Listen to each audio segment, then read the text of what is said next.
Hello friends, मैं अभिनय स्वागत करता हूं आपका अपने चैनल माय स्टडी टाइम पर। दोस्तों, आईएएस यानी कि इंडियन एडमिनिस्ट्रेटिव सर्विस इंडिया की one of the most prestigious jobs में से एक है। दोस्तों, एक आईएएस ऑफिसर को डिस्ट्रिक्ट लेवल से लेकर सेंट्रल लेवल तक अलग अलग सरकारी मामलों को संभालने के लिए अपॉइंट किया जाता है। स्टेट और सेंट्रल लेवल पर आईएएस ऑफिसर्स का मेन फोकस गवर्नमेंट के लिए पॉलिसीज बनाने और उसे इम्प्लीमेंट करने में होती है। वहीं डिस्ट्रिक्ट या डिविजनल लेवल पर बात करें तो एक आईएएस ऑफिसर का काम उस पर्टिकुलर डिस्ट्रिक्ट या डिवीजन के डेवलपमेंट के साथ साथ लॉ एंड ऑर्डर मेंटेन करने की होती है। दोस्तों, आईएएस का जॉब बहुत ही रिस्पॉन्सिबिलिटी वाला होता है और बहुत चैलेंजिंग होता है, और इसलिए इस जॉब के लिए सेलेक्ट होना भी उतना ही मुश्किल है। आईएएस का सिलेक्शन यूपीएससी के द्वारा कंडक्ट कराई जाने वाली सिविल सर्विसेज एग्जाम के थ्रू होती है, जो कि वर्ल्ड का one of the most toughest exams में से एक है।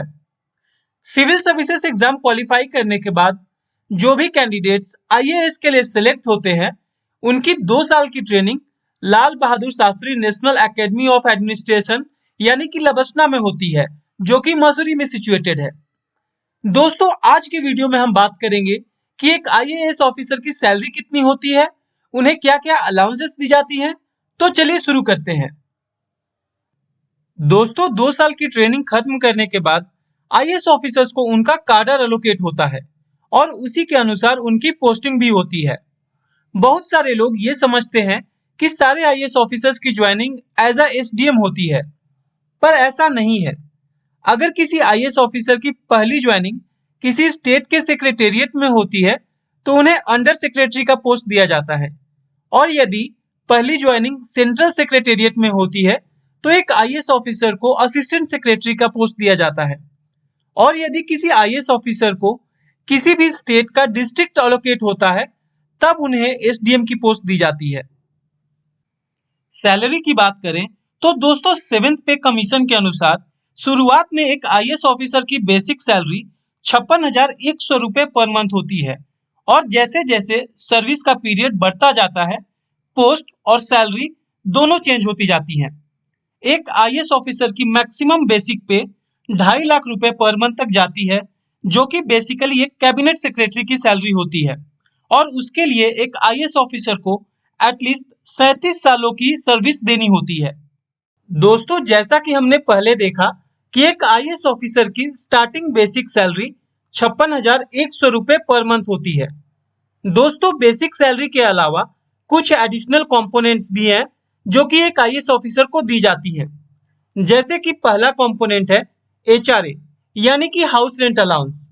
दोस्तों, 7th पे के अनुसार एचआरए एक आईएएस ऑफिसर के बेसिक सैलरी का 8%, 16% या फिर 24% हो सकता है। एचआरए बेसिकली लोकेशन पर डिपेंड करता है, जिसे मेनली 3 कैटेगरीज में बांटा गया है। पहला है क्लास एक्स। इस क्लास में टोटल 8 सिटीज हैं, जो कि बेसिकली मेट्रोपॉलिटन सिटीज हैं, जैसे कि दिल्ली, मुंबई, बेंगलोर या कोलकाता। तो यदि अगर किसी आईएएस ऑफिसर की पोस्टिंग किसी भी क्लास एक्स सिटी में होती है तो उन्हें बेसिक सैलरी का 24% एचआरए के रूप में दिया जाता है। दूसरा है क्लास वाई। ये वैसे शहर हैं जिनकी पॉपुलेशन 5 लाख से ऊपर है। यहाँ पर पोस्टेड एक आईएएस ऑफिसर को बेसिक सैलरी का 16% एचआरए के रूप में दिया जाता है। और तीसरा है क्लास जेड, जो कि मेनली रूरल एरियाज होते हैं। यहाँ पर पोस्टेड आईएएस ऑफिसर्स को बेसिक सैलरी का 8% एचआरए के रूप में दिया जाता है। एचआरए के बाद अगला कंपोनेंट है डीए, मतलब डियरनेस अलाउंस यानी कि महंगाई भत्ता। दोस्तों, ज्वाइनिंग के वक्त एक आईएएस ऑफिसर का डीए उनके बेसिक सैलरी का 0% होता है। डीए बेसिकली इन्फ्लेशन यानी कि महंगाई से जुड़ा हुआ रहता है, और इन्फ्लेशन के अकॉर्डिंग इसे टाइम टू टाइम बढ़ाया भी जाता है। डीए को इवन 50% से लेकर 100% तक बढ़ाया जा सकता है, और कभी कभी तो ये 100% से भी ऊपर चला जाता है। इसके बाद अगला कंपोनेंट है टीए यानी कि ट्रैवलिंग अलाउंस। दोस्तों, ट्रैवलिंग अलाउंस एक आईएएस ऑफिसर को डेली के ट्रैवल एक्सपेंसेस के लिए दिया जाता है। ये फ्यूल के प्राइस के बेसिस पर घटता या बढ़ता रहता है। यदि किसी आईएएस ऑफिसर को सरकारी गाड़ी मिली हुई है तो उन्हें टीए नहीं दिया जाता है। यदि अगर टोटल सैलरी की बात करें तो इन सारे कंपोनेंट्स को हमें ऐड करना होगा, तो टोटल सैलरी हो जाएगी basic salary plus HRA plus DA plus TA. तो दोस्तों इन सारे कंपोनेंट्स को ऐड करने पर जो भी सैलरी बनती है वो एक आईएएस ऑफिसर की टोटल मंथली सैलरी होती है। इस हिसाब से एक न्यूली ज्वाइंड आईएएस ऑफिसर की मंथली सैलरी होगी बेसिक सैलरी जो कि 56,100 रुपए है, plus HRA plus DA plus TA.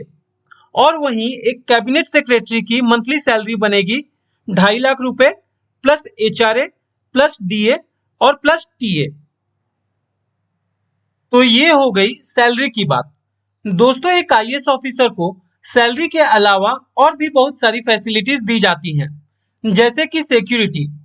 Since ये बहुत ही हाई प्रोफाइल जॉब होता है, बहुत सारे रिस्क्स होते हैं और बहुत सारे खतरे होते हैं, इसलिए एक आईएएस ऑफिसर और उनके फैमिली के सुरक्षा के लिए सिक्योरिटी गार्ड्स दिए जाते हैं। इसके अलावा आईएएस ऑफिसर्स को सरकारी आवास दिया जाता है जिसका उन्हें कोई किराया नहीं देना होता है, और यदि किराया देना भी होता है तो वो ना के बराबर होता है। इसके अलावा खाना बनाने के लिए कुक, नौकर, सिक्योरिटी गार्ड्स और इवन इनके गार्डन्स को मेंटेन रखने के लिए गार्डनर्स भी प्रोवाइड किए जाते हैं। सरकारी घर के बाद इन्हें ऑफिस जाने के लिए सरकारी गाड़ी भी दी जाती है। इसके अलावा एक आईएएस ऑफिसर को हाईली सब्सिडाइज्ड रेट पर पानी, गैस कनेक्शन, फोन कनेक्शन और बिजली की कनेक्शन भी दी जाती है।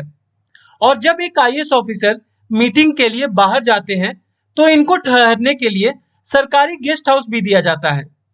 आईएएस ऑफिसर्स को जॉब सिक्योरिटी दी जाती है, यानी कि किसी भी आईएएस ऑफिसर को उनके सर्विस से इतनी जल्दी आसानी से हटाया नहीं जा सकता है।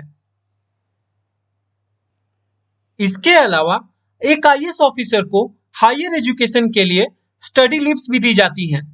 ये स्टडी लीव्स 2 साल से लेकर 4 साल की होती हैं, और ये केवल इंडिया की यूनिवर्सिटीज में ही नहीं, फॉरेन यूनिवर्सिटीज में भी जाकर पढ़ाई कर सकते हैं। और मजे की बात यह है कि इनके पढ़ाई का सारा खर्चा सरकार बियर करती है।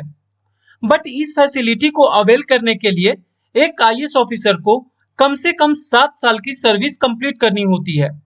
और जो भी आईएएस ऑफिसर इस फैसिलिटी को अवेल करता है, उन्हें अपनी पढ़ाई कंप्लीट होने के बाद सरकार के साथ एक बॉन्ड साइन करना होता है, जहां पर सरकार ये निश्चित करती है कि वो आईएएस ऑफिसर उनके साथ कुछ फिक्स टाइम तक काम करे। दोस्तों ये सारी फैसिलिटीज तो एक आईएएस ऑफिसर को उनके कार्यकाल के दौरान दी जाती है।